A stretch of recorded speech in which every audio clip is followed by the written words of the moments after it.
sometimes I make things and I leave them in draft and then I forget what I was making. But this one I'm pretty sure I know. So I was making ham hocks and beans in the Instant Pot. And so I have some paprika, garlic, just some different spices here. I put the ham hocks, and I think there's some neck bones there, and I put them in the oven just to kind of brown up and start working. Here I have some bone broth, and I put all of that into the Instant Pot, and this is where I kind of got nervous and thought maybe I was creating my own problems, because I put that in, then I put the beans in, then I'm like, wait a second, are they going to cook at different times? Then I was kind of freaking out, but not freaking out. And then I didn't know if it was going to expand too much, but you know what? Just trust yourself. And so I put it on 50 here, 50. And look at this. It came out golden and beautiful, and they were cooked just fine. So that was wonderful. And I didn't even measure the water. I just filled it like to the top of wherever things were sitting.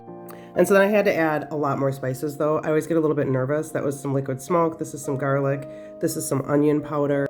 I just get nervous the spices are gonna be too much. I had to add actually a lot of salt. For some reason I thought I wasn't going to, but then I realized that my ham, like all of my meat, was not seasoned, it wasn't salty.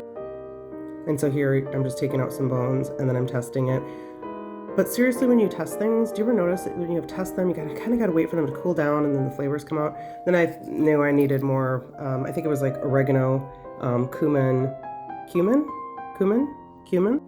But this is actually a pretty cheap meal. Like, depending on your area, there's Tabasco clearly. Depending on your area, you can get ham hocks and neck bones pretty cheap. It's not a ton of meat that comes off, and some of it is fatty, so if you don't like that, do what you're gonna do. But it's a relatively cheap meal, and this feeds a lot. This is a lot of meals. Here we put it over some cornbread, you can put it over rice, you can put it over potatoes, you can eat it as a stew. I have to put salt on everything, like actual more salt, and so here I'm putting more salt on it, don't care, and a little bit more Tabasco. I don't want to put too much in, because everybody likes using their own hot sauce in our family. But anyway, this is a delicious, easy meal.